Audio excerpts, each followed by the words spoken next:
श्री हरिदास घटा छटा नक्श कुट है सावर गौर बिलास घन प्रगट्यो रसरीति को जय जय श्री हरिदास।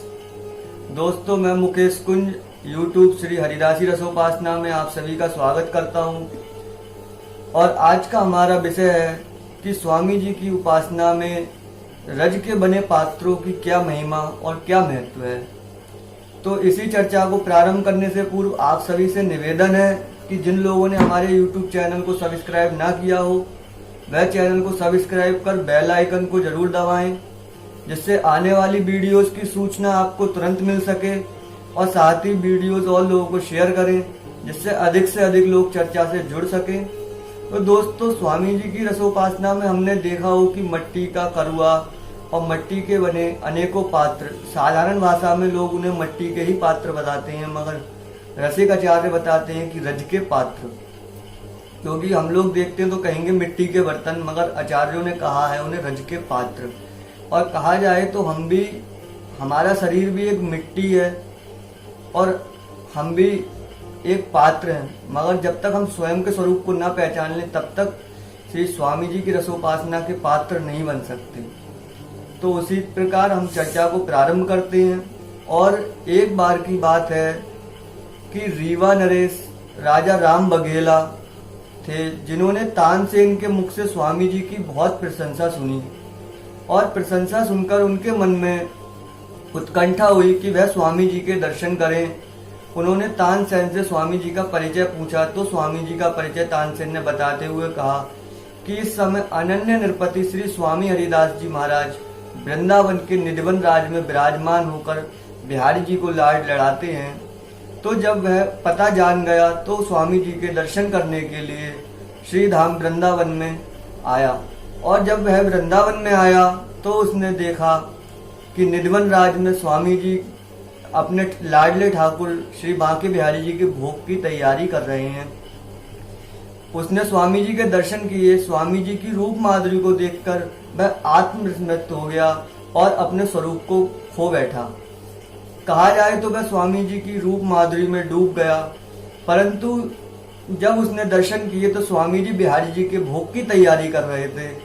उस समय जब उसने बिहारी जी के भोग की लीला समाप्त हुई और जब प्रसादी उसे स्वामी जी ने दी, तब उसने स्वामी जी से निवेदन किया कि हे अनन्य नृपति श्री स्वामी जी महाराज, आपके चरणों में दास का साष्टांग प्रणाम स्वीकार करें।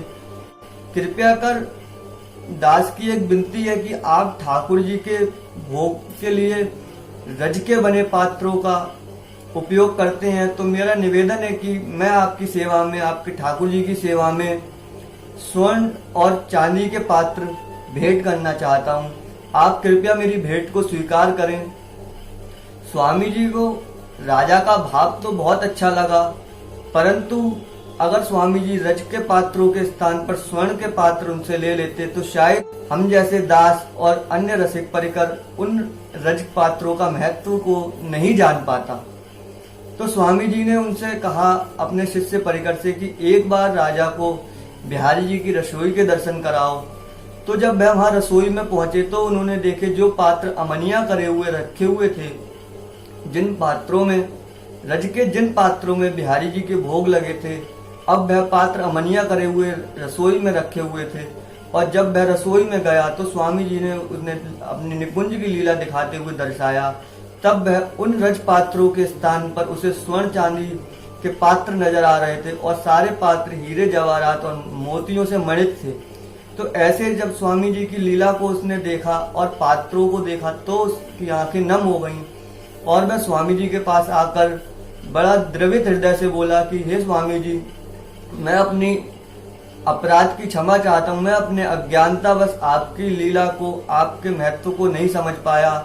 मैंने साधारण दृष्टि से आपके पात्र और आपके बिहारी जी के ठाकुर जी को देखा। तो इसी प्रकार आप मेरे भ्रम को मिटाएं और इस रज की महिमा का थोड़ा सा वर्णन मुझे बताएं। इस पर स्वामी जी ने उस राजा को वृंदावन में बने रज पात्रों की महिमा बताई कि हे राजन, यहाँ पर प्रिया प्रीतम वृंदावन की रज में नित्य भ्रमण करते हैं। उनके चरणों की रज इतनी पवित्र है कि उससे बने पात्र स्वर्ण चांदी के पात्रों की अपेक्षा बहुत उच्च हैं और वही सर्वोपरि पात्र है जो अपने आप को प्रिय प्रीतम के चरणों की रज माने। इसी भाव से स्वामी जी ने कहा कि यही उपयोगी बिहारी जी की सेवा में और रसिकों संतों की सेवा में है। तो इसी प्रकार स्वामी जी ने उन्हें अपने वृंदावन की रज के बने पात्रों का महत्व बताया और रसिक जन बताते भी हैं कि मुक्ति ने एक बार गोविंद से प्रश्न किया कि हे गोविंद, मैं सबको मुक्त करती हूँ, मेरी मुक्ति किस प्रकार होगी। तो इस पर गोविंद ने मुक्ति से कहा कि हे मुक्ति, जब वृंदावन की रज तुम्हारे मस्तक पर उड़ के लगेगी तो तुम भी मुक्त हो जाओगी।